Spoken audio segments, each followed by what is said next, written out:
नमः हरे हराय नमः।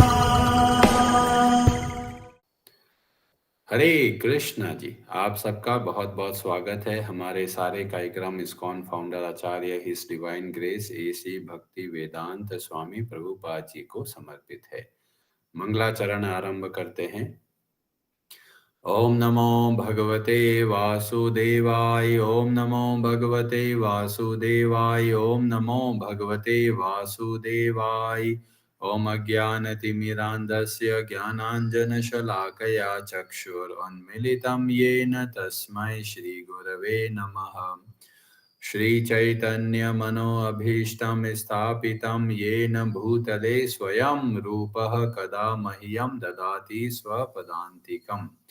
वन्देऽहं श्रीगुरो श्रीयुतपदकमलं श्रीगुरून् वैष्णवांश्च श्रीरूपं साग्रजातं सहगण रघुनाथान्वितं तं सजीवं साद्वैतं सावधूतं परिजनसहितं कृष्णचैतन्यदेवं श्रीराधाकृष्णपादान् सहगण ललिता श्रीविशाखान्वितांश्च।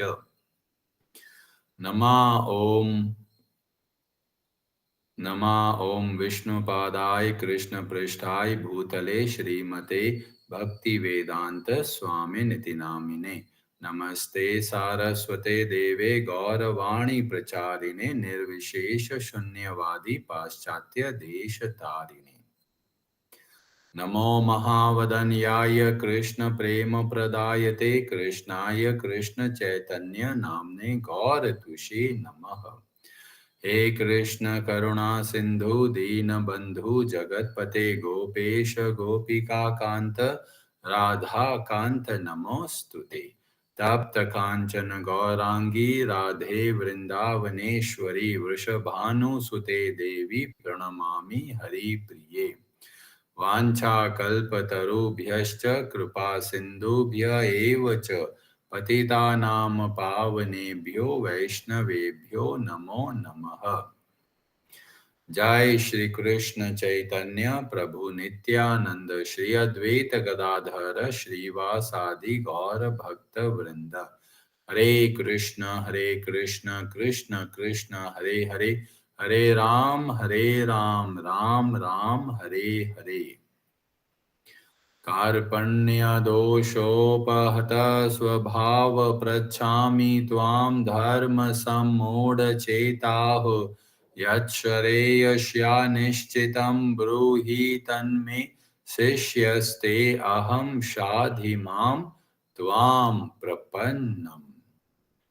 हरे कृष्णा जी, भगवद गीता अध्याय 2 श्लोक नंबर 61 आरंभ करते हैं। ब्रजेश्वरी जी, आप पढ़ेंगे संस्कृत।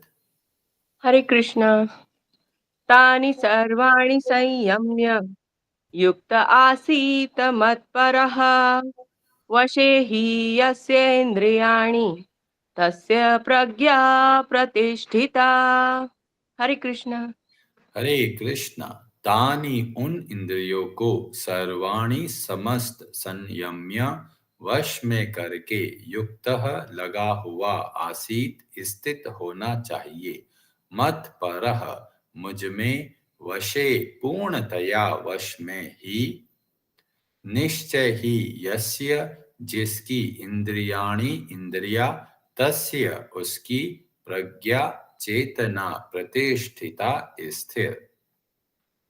हरे कृष्णा जी, भगवान श्री कृष्ण बहुत अद्भुत तरीके से यह हमें शिक्षा देते हैं कि जो हमारे समाज के अंदर जो इतनी गलतियां हो रही है, गलत कार्य हो रहा है, पाप कर्म हो रहा है, उससे लोग कैसे बाहर निकल सकते हैं। गवर्नमेंट जेल बनाती है ताकि वो क्या कर सकती है, जो क्रिमिनल लोग हैं, अपराधी है, उनको सजा देती है। सजा के पीछे उद्देश्य क्या है कि उस व्यक्ति सुधरने का कुछ प्रयास करे। पर जब हम अक्सर देखते हैं कि जो क्रिमिनल होते हैं, अपराधी होते हैं, जेल से बाहर निकलकर वापस वो गलत कार्य में लग जाते हैं। हम देखते हैं हमारे समाज के अंदर इतने सारे गलत कार्य हो रहे हैं और हमको लगता है ये कैसे हम हल करेंगे, और भगवत गीता हमारी बहुत सहायता करती है। वास्तव में जितने पाप कर्म होते हैं, भगवान श्री कृष्ण बोलते हैं, उसके पीछे एक ही कारण है, और वह है सुख भोगने की इच्छा।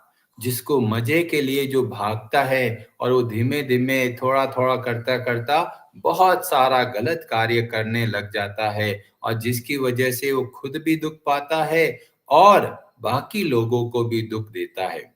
जो लोग समझते हैं कि भगवत गीता का क्या उपयोग है, उनका क्या योगदान है हमारे समाज में, तो सबसे बड़ा योगदान भगवत गीता का है कि वह बताते हैं कि लोग गलत कार्य क्यों करते हैं और गलत लोगों को कैसे सुधारा जा सकता है। और इसीलिए हर एक व्यक्ति को भगवत गीता के ज्ञान को अच्छे से समझना है और उसके हिसाब से जीवन में बदलाव लेके आना है। 16वें अध्याय में जो श्लोक नंबर 21 है, वहां पर भगवान श्री कृष्ण बोलते हैं, त्रिविधम नरकस्येदम द्वारम नाशनम आत्मनः। 3 नरक के रास्ते हैं जो हमारा पतन कराता है, हमको अधोगति में लेके जाता है। और कौन है? कामः, क्रोधस तथा लोभस। तस्मात् एतत् त्रयम् त्यजेत। ये काम, वासना, क्रोध और लोभ क्या करते हैं? लोगों को पाप कर्म के लिए प्रेरणा देते हैं। हम लोग देखते हैं कि लोग रिश्वत में आके तरह तरह के कार्य करते हैं, और ये इसके पीछे का भाव क्या है? लोभ। और लोभ के पीछे का भाव क्या है? मेरे को मजा चाहिए। और इसीलिए भगवान श्री कृष्ण बोलते हैं इन तीनों का त्याग करना है। और जो इन तीनों का त्याग करता है वो कैसे कैसे कर सकता है? तो बोला गया, एतेर विमुक्तः कौन्तेय तमो द्वारे स्त्रीभिर नरः आचरन्त्यात्मनः श्रेयः। अपना श्रेय, अपने कल्याण का कार्य करता है। और जब काम, क्रोध और लोभ हमारे इंद्रियों के अंदर घुस जाते हैं तो वो इंद्रिया और मन क्या होता है? हमारे वश से बाहर निकल जाते हैं। तो पिछले श्लोक में जब भगवान बोले कि इंद्रियों को तो वश में किया जा सकता है, पर मन के अंदर जब सुख भोगने की इच्छा है तो क्या होगा? वो इंद्रिया वापस भागने लग जाएगी। और इसीलिए इस श्लोक के माध्यम से भगवान बताते हैं कि किस तरीके से हम अपनी इंद्रियों को और अपने मन को वश में कर सकते हैं। उससे पहले जो पिछले श्लोक में बताया कि चाहे कितना भी कंट्रोल करो पर ये कंट्रोल में नहीं आते, ये जैसे ही मौका मिलता है तुरंत आउट ऑफ कंट्रोल हो जाते हैं। और वास्तव में आउट ऑफ कंट्रोल होने के पीछे कारण क्या है? सुख भोगने की इच्छा।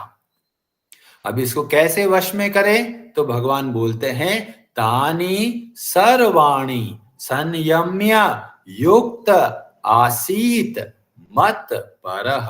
मत परह बहुत ही महत्वपूर्ण शब्द है। और यहाँ पर बताया गया कि जब हम भगवान की भक्ति करते हैं तब हमारा मन हमारे वश में रहता है, हमारी इंद्रिया वश में रहती है। और जब जिसका मन और इंद्रिया वश में होती है वह स्थिर प्रज्ञ कहलाता है। और जो स्थिर प्रज्ञ व्यक्ति है वो वास्तव में समाज का, देश का सही तरीके से भला कर सकता है। और इसीलिए हर एक व्यक्ति को स्थिर बुद्धि वाला बनना है। कैसे बनेंगे? बोला गया, आसीत मत परह। जब हम भगवान की शरण में रहकर कार्य करते हैं, भगवान की भक्ति करते हैं, भगवान की भक्ति में स्थित रहते हैं, तब हमारा मन और इंद्रिया स्वतः ही हमारे वश में आ जाती है। और ये बहुत गहराई वाली बात है। और इसीलिए पूरी भगवत गीता में भक्ति की महिमा बताएगी, क्योंकि भक्ति के द्वारा हमारा मन शुद्ध होता है, इंद्रिया शुद्ध होती है, और जिससे हम खुद का कल्याण कर सकते हैं। तो भगवान को खुद के लिए, भक्ति के लिए नहीं बोलते। भगवान जब बोलते हैं भक्ति करो तो इसके पीछे हमारा कल्याण है, हमारी भलाई का है, समाज का अच्छा जो वातावरण बन सके उसके लिए भगवान बोलते हैं कि आसीत मत परह, भगवान का आश्रय लेना है। भगवान यहाँ पर मत शब्द का प्रयोग करके बोलते हैं, ये कोई लाइट नहीं बोल रही है। ये कौन बोल रहा है? साक्षात स्वयं भगवान श्री कृष्ण। जब बोला गया मत परह, मतलब जो भगवान श्री कृष्ण को सर्वश्रेष्ठ समझकर पूर्ण आश्रय के साथ भक्ति के नियमों का पालन करता है, तब क्या होगा? वशे ही यस्य इंद्रियाणि, वो सारी इंद्रिया वास्तव में वश में आ जाएगी। कई लोग बोलेंगे अरे इन दोनों के बीच में कनेक्शन क्या है? तो ऐसा है जैसे अगर कोई एक साइंटिस्ट होता है, एक वैज्ञानिक होता है और वो एक रोबोट बनाता है, और रोबोट को जब छोड़ देते हैं तो सब लोग कोशिश कर रहे हैं उसको पकड़ने के लिए, पर वो कंट्रोल में नहीं आता। पर जब वो वैज्ञानिक के पास जाते हैं तो वैज्ञानिक बोलते मेरे को पता है कि किस तरीके से इस रोबोट को वश में करना है। ऐसे ही ये इंद्रिया, यह मन हमने नहीं बनाया और हमको पता ही नहीं ये कैसे कार्य करते हैं, फिर भी हम प्रयास कर रहे हैं कि भाई कैसे न कैसे मन को वश में करूं, कैसे न कैसे इस इंद्रियों को वश में करूं, पर वो कंट्रोल में आते नहीं हैं। पर जैसे ही हम भगवान की शरण में जाते हैं तो भगवान कौन है? इन इंद्रिय और मन के वास्तविक स्वामी है। और इसीलिए भगवान का एक नाम है जिसको बोला जाता है ऋषिकेश। ऋषिकेश का मतलब है जो हमारी इंद्रिया और जो हमारा मन है उसके जो वास्तविक स्वामी है वे है भगवान श्री कृष्ण। और इसीलिए जब हम भगवान श्री कृष्ण की शरण में रहकर कार्य करते हैं तो ये हमारा मन और ये हमारी इंद्रिया स्वतः ही हमारे कंट्रोल में आ जाती है। और इसीलिए भगवान यह मार्ग बताते हैं कि भगवान के अंदर हमारे मन को लगाना है। जैसे ही हम मन भगवान में लगाते हैं, इंद्रियों को भगवान में लगाते हैं, तब स्वतः ही वो हमारे वश में आने लग जाती है। और इसीलिए भगवान इस बात पे बहुत जोर देते हैं कि तुम्हें योग करना है। कैसा योग करना है? वैसा योग करना है जिससे कि हमारी भक्ति बढ़े। कई लोग अष्टांग योग का पालन करना चाहते हैं, सोचते हैं हम ध्यान लगाएंगे, पर किस पे ध्यान लगाते हैं? तो बोलते हैं किसी पर भी ध्यान नहीं लगाना है। जो ऐसा करते हैं वो वास्तव में आगे चलकर दुख पाते हैं। क्यों? क्योंकि ध्यान करने का तरीका भगवान श्री कृष्ण स्वयं भगवत गीता में बताते हैं कि अगर ध्यान करना है, किस पे ध्यान करना है? भगवान श्री हरि पर, भगवान श्री कृष्ण पर ध्यान देना है। और इसीलिए छठे अध्याय के 47वें श्लोक में भगवान श्री कृष्ण बोलते हैं कि वास्तव में सर्वश्रेष्ठ योगी कौन है? तो बोला गया योगी नाम अपि सर्वेशाम मद गतेन अंतरात्मना श्रद्धावान भजते यो माम स में युक्त तमो मतः। तो सर्वश्रेष्ठ सबसे बड़ा योगी वही है जो अपने मन को और इंद्रियों को भगवान की सेवा में लगाता है।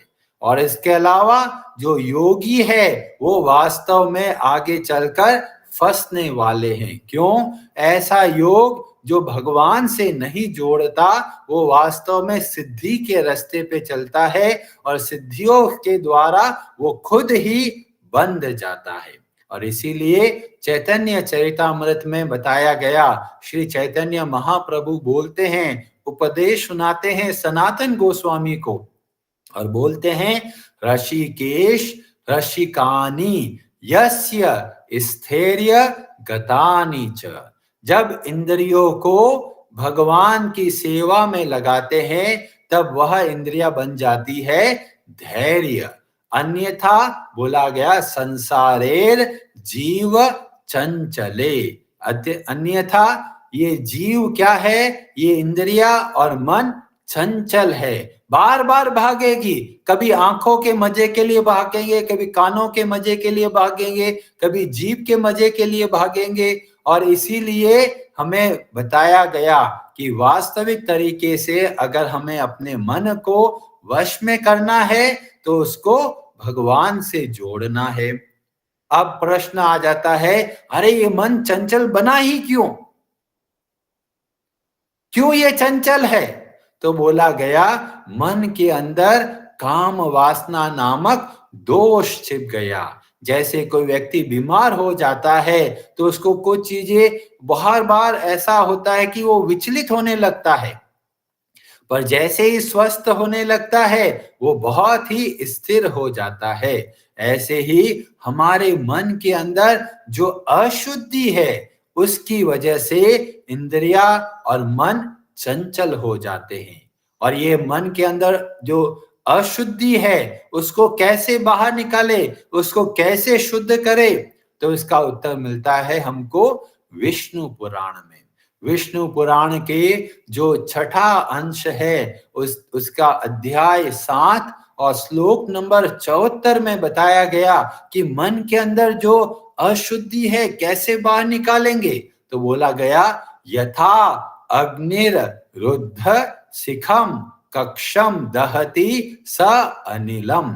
जैसे अग्नि क्या करती है, सब गंदगी को जला डालती है, ऐसे ही चित्त स्थितो, जो हमारे मन के अंदर स्थित क्या है, जो भगवान विष्णु है, विष्णुर योगिनाम, और वो क्या करते हैं, सर्व किल विषम, सारी गंदगी को साफ कर देते हैं। इसीलिए चैतन्य महाप्रभु अपने शिक्षाष्टकम में बोलते हैं, चेतो दर्पण मार्जनम, जो हमारे मन का मेल है वो कैसे बाहर निकलेगा, जब हम भगवान के नामों का जप करेंगे। और इसीलिए हम सबको प्रेरणा दी जाती है बहुत अच्छे तरीके से हमें अपने मन को और जो इंद्रिया है उसको भगवान में लगाना है। जितना हम उसको भगवान में लगाते हैं उतना हम शुद्ध होते हैं, और इसको ही बोलते हैं भक्ति। नारद पंचरात्र नामक ग्रंथ में बताया गया भक्ति की परिभाषा वास्तव में क्या है, तो बोला गया ऋषिकेन ऋषिकेश सेवनम भक्ति उच्यते।